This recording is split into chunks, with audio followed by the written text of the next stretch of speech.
Sejumlah kursi di DPR RI kini kosong setelah 4 anggota resmi dinonaktifkan oleh partainya masing-masing. Mereka adalah Ahmad Sahroni dan Nafa Urbach dari Partai Nasdem, serta Eko Patrio dan Uya Kuya dari Partai Amanat Nasional atau PAN. Keputusan penonaktifan itu diumumkan pada Minggu 31 Agustus 2025 dan mulai berlaku Senin 1 September 2025. Langkah tersebut diambil setelah muncul gelombang kritik publik. Pasalnya, pernyataan dan tindakan keempat politisi tersebut dinilai mencederai perasaan masyarakat.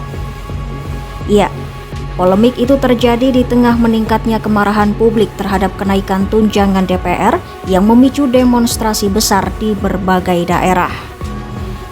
Lantas, bagaimana mekanisme penggantian anggota DPR yang dinonaktifkan?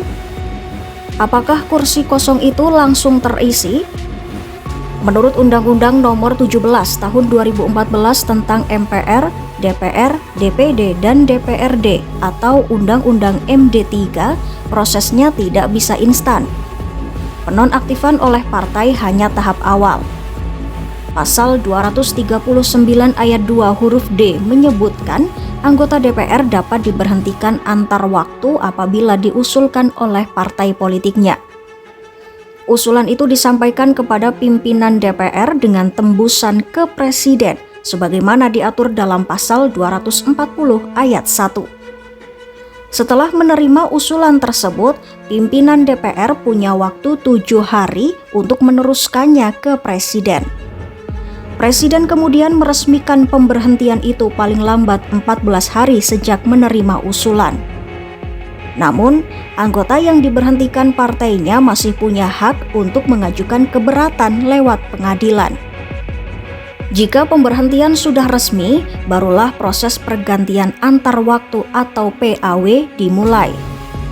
Bagaimana proses pergantian antar waktu tersebut? Pasal 242 Undang-Undang MD3 menjelaskan pimpinan DPR akan bersurat ke Komisi Pemilihan Umum. KPU punya waktu 5 hari untuk mengirim nama calon pengganti. Biasanya, calon pengganti adalah mereka yang pada pemilu legislatif sebelumnya memperoleh suara terbanyak urutan berikutnya. Setelah nama itu diserahkan, pimpinan DPR kembali menyurati Presiden.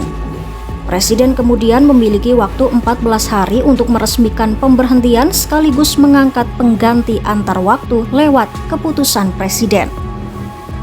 Lantas, mengapa partai mengambil langkah tegas itu? Dari kubu Nasdem sendiri, Ahmad Sahroni dan Nafa Urbach dinonaktifkan karena pernyataan mereka memicu amarah publik. Sahroni menyebut usulan pembubaran DPR datang dari dalam tanda kutip orang tolol, sementara Nafa membela kenaikan tunjangan anggota DPR. Pernyataan itu dianggap memperkeruh suasana sehingga demonstrasi semakin luas. Sementara dari PAN, Eko Patrio dan Uya Kuya dinonaktifkan setelah kontroversi video parodi di TikTok. Video itu menyinggung keresahan publik terhadap anggota DPR yang berjoget dalam sidang tahunan MPR.